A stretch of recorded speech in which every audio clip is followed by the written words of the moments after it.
Each year, Microsoft Research hosts hundreds of influential speakers from around the world, including leading scientists, renowned experts in technology, book authors, and leading academics, and makes videos of these lectures freely available.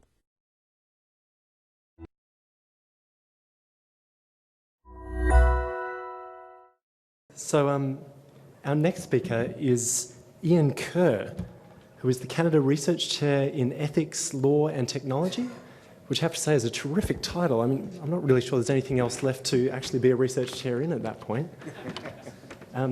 So, Ian, let's see if we can find your slides. Yes. Oh, thanks.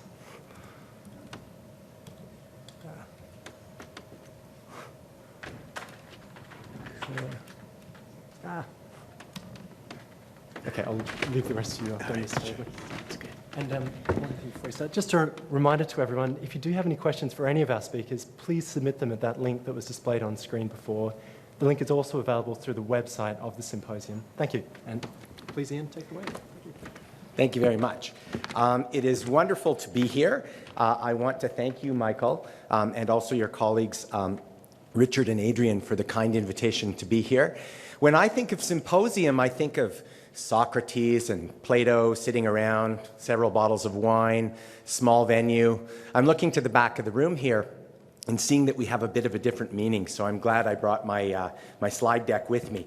I'm going to be talking a little bit now about some of the legal aspects in the near term, but I think also perhaps into the medium term as well, because I think what some of us thought was the near term is still, we're optimistic about some of those kind of things, and we're still in early days here. And in thinking about this from a legal perspective, I want to focus, as my title slide sort of indicates, on a particular concept within all of this, and that is this notion of delegation.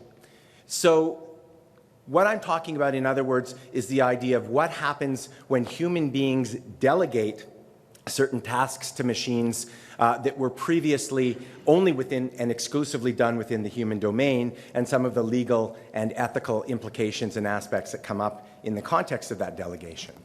So I'm going to talk about three different examples. I'll spend more of my time on the first example than the other two, just to sort of set the stage.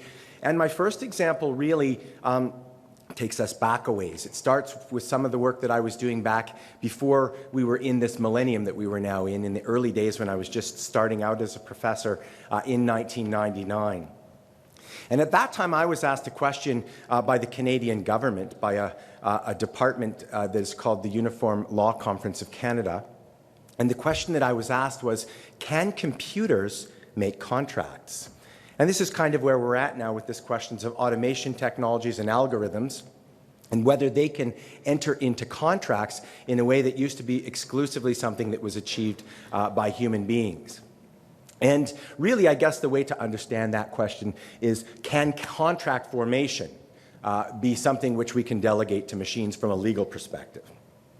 This was something that was of interest globally. It was something that was really part of the United Nations working group on electronic commerce at the time. I was a delegate for Canada to the UN on that issue. And so the Canadian Uniform Law Conference asked me to write this study about this, which I did, and it was called Providing for the Use of Autonomous Electronic Devices in Uniform Electronic Commerce Act. You can see we were grappling back then with the idea of what to call these things. Now, some of these things we're calling algorithms. It's a nicer name. But in terms of thinking about these, the issues actually haven't gone that much further. So one of the things that happened as a result of this UN model law that we created and then brought back domestically to all the different countries, I'll speak to the one in the jurisdiction that I'm from, which is Ontario, is we enacted legislation, and one of the provisions within the legislation looked like this.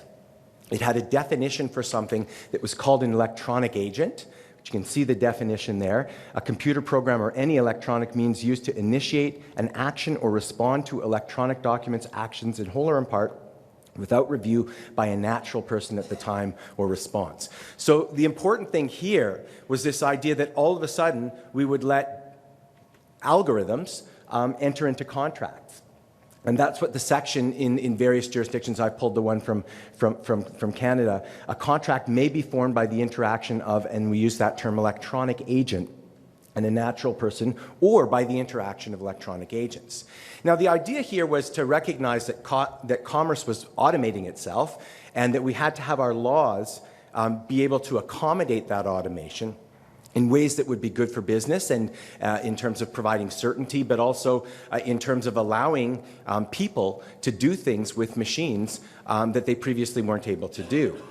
And I would suggest to you that that Section 21 that I've got up there on the screen is in fact a revolutionary act. This is sort of the first time in history we're giving permission to the machines. We're giving them legal, human attributes of being able to enter into and create legal things which have legal force.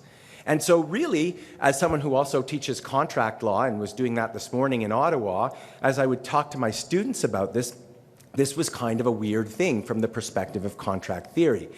We'll start with sort of a kind of transaction that we all know very well, right? And this is with a primitive form of automation, for example, a Coke machine. Right? When we put our money into a Coke machine, that kind of transaction is very easily accommodated in contract law. So here's a famous quote from a very fun judge from the UK named Lord Denning, and he was complaining about some of the automation techniques in the early days. The customer pays his money and gets a ticket. He cannot refuse it. He cannot get his money back. He may protest to the machine, even swear at it, but it will remain unmoved. He's committed from the very moment when he puts his money into the machine, and the contract was concluded at that time. And so Lord Denning goes on, and I won't read the whole quote here, but basically to lay out a theory of how we can understand those things where a machine is interacting with a human being. And really what we see is that the machine is just holding out the offer of its owner or proprietor.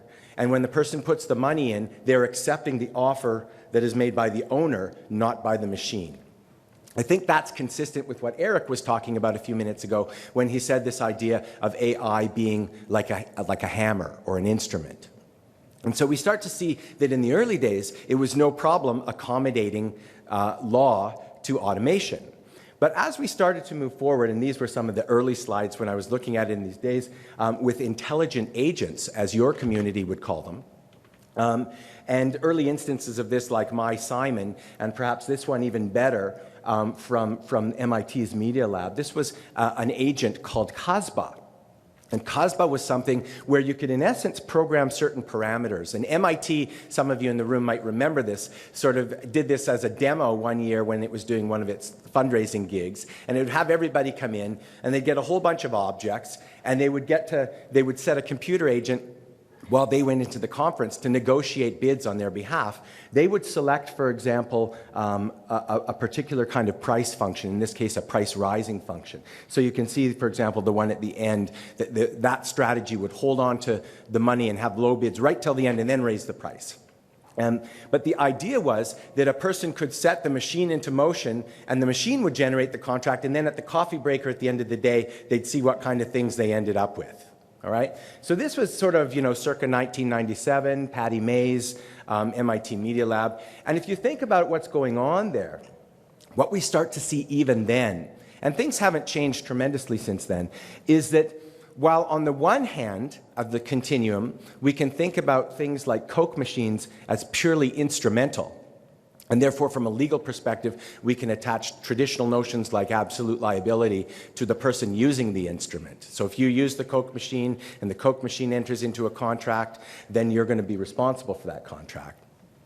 But at the other end, what we start to see is that as these machine systems begin to perform less and less like instruments and more like persons, it becomes more difficult. So what do we do, for example, when the machine system does something which was completely unforeseen, unpredictable, and unexpected by the person who set it into motion? And that's where, in the study, I talk about agency law and the way that agency law, agency meaning something quite different to lawyers than it does to people who write about intelligent agents in this community. But that agency law has something to add here in a kind of way. I'm not going to go on at length to talk about how agency law works, but the idea is to recognize, just going back to that model there, that they're, sorry, my screen's showing something different from yours, that we can think about what the attribution rules are when we understand that AI occupies an intermediate ontological category. It's not a person, it's not quite an instrument either, and how do we set those attribution rules? I say agency law works in a certain setting. I want to talk quickly in my remaining time about two other examples, just to get a flavor for some of the kinds of things that law is confronting in thinking about some of the liability schemes as AI gets better and better, and as people more and more become comfortable delegating human decision-making and tasks to machine systems. So this is one which was sort of already mentioned. This particular autonomous vehicle happens to be one of the Google ones. And when we start to think about these kind of things, it really challenges our models from a legal perspective, right? Because when you think about what happens in lawsuits involving vehicles, we currently operate on a model that's called product liability. Okay? The idea of behind product liability is to say somehow that there was a defect in whatever the particular product was that you're having here, and the manufacturer should be responsible for that defect. Well, that's not at all what's going on with respect to the Google car. Even in cases where the accident isn't human-caused, what would be happening with autonomous vehicles very often is those vehicles are doing precisely what they were programmed to do. And it may be something which would be unexpected to the person who programmed it, and certainly to the person who's occupying the car. But at the same time, it is nothing like a defect in the traditional sense, and that area of law just really doesn't fit very well. So once again, what we start to see here is that in some of these cases, it doesn't do just to treat the AI that's being used here as merely an instrument. It's not an instrument alone. At the same time, it's not a full-fledged person. It's some kind of intermediate kind of state. So for those same reasons, and so for some additional ones, negligence also is not really the right model here for thinking about Google vehicles. Because negligence usually involves some kind of duty of care that's owed to a person, and then somebody who owes that duty living up to a particular standard of care. That just doesn't work in the same way when we're talking about algorithms, not the least of which because some of those algorithms are pretty opaque, and we don't even know the decision-making processes upon which they're based. But also, we're not talking here about a community of norms, a community in this case of drivers, and their norms in the same kind of way. So it creates difficult challenges. And I'll just speak sort of for a couple of minutes to a few things that are interesting that come up in this context. Some of you may have seen some of this work. It's very interesting. One of my former grad students, Dr. Jason Miller, he's gone on to finish his doctorate, created, as philosophers often do, a thought experiment that he called the tunnel problem. And it's an extension of an existing body of work that philosophers have thought about for a long time now. Philosophers have thought about this in the context of what Philippa Foot wrote in the 70s about what she called the trolley problem. And the trolley problem was a way to tease out, on the basis of utilitarian ideas, how to determine, what would be the right course of action. So do you flick the switch and the trolley veers off its original course, not killing one person, one baby, but instead killing 5 people? And there's been a million variations on the trolley problem. The tunnel problem, is, as Jason Miller and others have imagined it, imagines an autonomous vehicle driving within a tunnel, and towards the end of the tunnel, all of a sudden, there's a child playing unexpectedly in the middle of the roadway. And the question is the autonomous vehicle going to swerve off into the wall of the tunnel, thus putting at risk the passengers in the vehicle, but putting less at risk the individual pedestrian on the street, or is it going to plow right through that pedestrian? All of a sudden, what we start to see as philosophers and ethicists is that these very interesting thought experiments are no longer something that is the luxury of a philosopher. These are things that people who are working on these problems are now having to figure out as design items for the choices that they make around these vehicles. And it's interesting, some of the work that my colleagues have done on this through what's called the Open Robo Ethics Initiative is they've asked people their opinions on this. And they've asked, if you find yourself as a passenger in this problem, how should the car react? And so what you see here, perhaps not surprisingly, is that 64% of people said, well, if I'm in the car, I don't want the car to swerve into the tunnel wall and kill me. I want the car to keep going straight. But another 36% of people actually said the opposite of that, and were willing to take the risk at the expense of saving the pedestrian who has a lesser likelihood of surviving that crash. They also asked some interesting questions about how hard or easy it was for people to answer that question. Most people thought the majority of people thought it was actually fairly straightforward to be able to answer that question. But the interesting question, I think, is this question, which is a question about who should determine how the car responds to the tunnel problem. And what you see here is that people, at least in terms of the majority of the pie, seem to think that the people who are the occupants of the vehicle ought to be the ones determining that question, with much smaller percentages saying that manufacturers or the people who are writing the AI code, that they should be the ones. Only 12% think those people should be deciding, and 33% sort of think that lawmakers should be deciding it. So we have to think really hard about certain old legal principles like this one, which says that people who enter into risky activities should assume the risk. We have to think about whether we want to have fault schemes or no-fault schemes as one possibility. And these are really plaguing questions that lawyers and ethicists are going to add to the plate of people who are building the AI, both in terms of thinking about things at the design stage, but also thinking about how the regulation that's going to come into place after the design. And I have one more example that I want to talk to, and that will sort of build a little bit on something that Eric brought up, which was Watson. And Eric talked about Watson as being really good sort of at answering frontline questions, both on Jeopardy, but also, for example, on phone-in, when people are phoning in for customer service and asking basic frontline questions. Now, many of you will remember Watson when Watson sort of took the human beings in Jeopardy and made them look, if I dare say, a bit robotic. And you might remember Ken Jennings' sort of famous act in his last moment of being defeated by Watson in Jeopardy, where he says, "I, for one, welcome our new computer overlords," right? And so some of you might not know that was actually a reference to Kent Brockman, a Simpsons character, which was itself a reference to H.G. Wells and the Empire of the Ants. But I think when we think about what Ken Jennings was up to when he was talking about, there's kind of a duality in what he's saying. On the one hand, he seems optimistic about AI and all of the things that it will bring for us.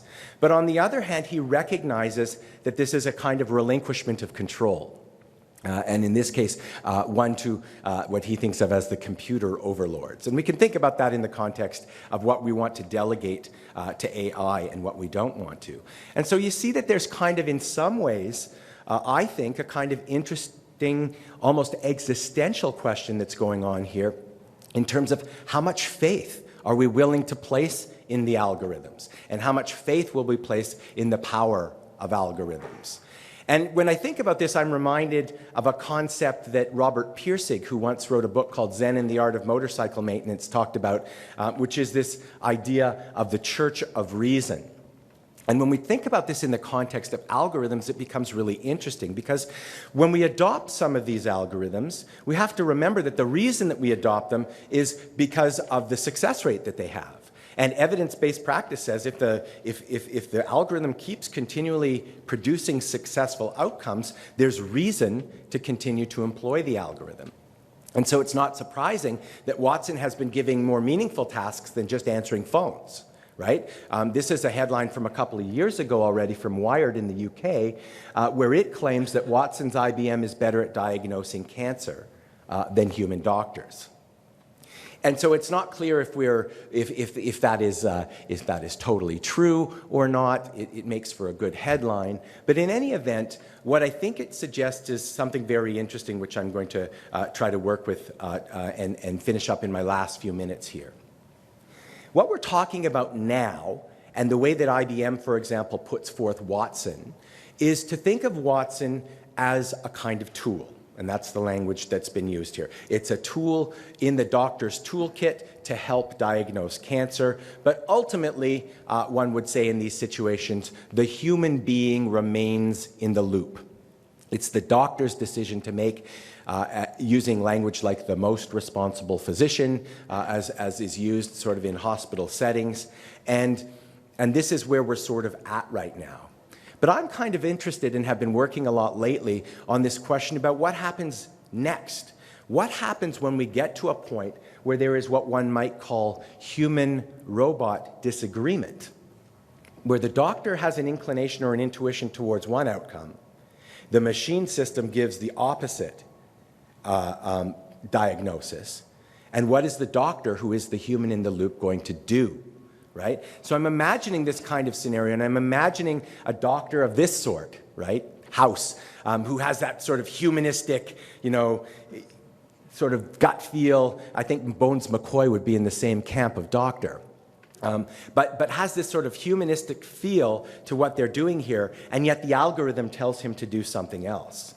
I would suggest to you that we are quite close to being on the precipice of this kind of scenario, which is a scenario that I see as raising sort of the angst of Abraham, really, in a kind of way. Abraham sits on the mountain, hears the voice, but ultimately has to decide, do I listen to the voice, or do I follow what I think I know? And we're getting close to that point. So me and my colleague Jason Miller have been doing some work on this, and we've been thinking about questions of moral responsibility and legal liability from hindsight in cases where there's human-robot disagreement. And so I'm not going to go into the details. If you're interested, it's very easy to find this paper online. But what we sort of imagine here is a sort of different set of matrices of outcomes where there is human robots working in partnership of the way that IBM's Watson is now doing in cancer diagnostics. And what we see is that there's a couple of cases where the human and robots agree, the type 1 and the type 4. In one situation, they both agree and the outcome is desirable. In the type 4 case, they both agree and the outcome is undesirable. Those are less interesting cases because there's agreement between the human robot. But it's the other two types that are kind of interesting to think about. And what we start to see when you think about that, and I'll sort of skip through the details of this, but to say that when we start to think about responsibility, the type 3 cases in which there's an undesirable outcome, the type 3 cases are when the robot gets it wrong. There's going to be still a justification for having the robot do what it's done, namely that its track record is far superior to the human doctor. So that kind of decision process is still in line with evidence-based practice. And that's not true of a situation where the human gets it wrong in that kind of situation. So I'll leave you with this thought here, which is that as we start to contemplate cases of human-robot disagreement, and as we start to think about what's going on here, we sort of come to what I call an Asimovian paradox.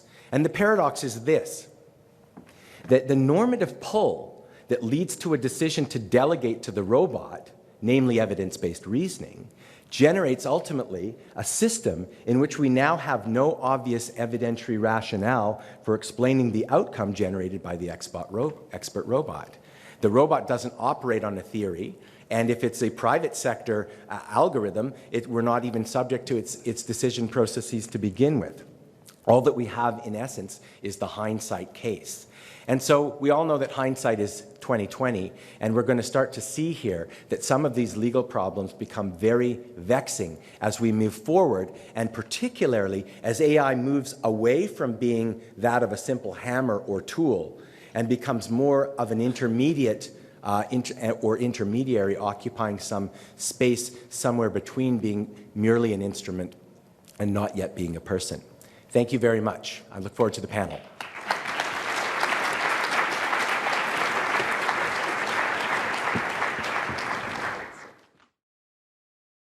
Each year, Microsoft Research hosts hundreds of influential speakers from around the world, including leading scientists, renowned experts in technology, book authors, and leading academics, and makes videos of these lectures freely available.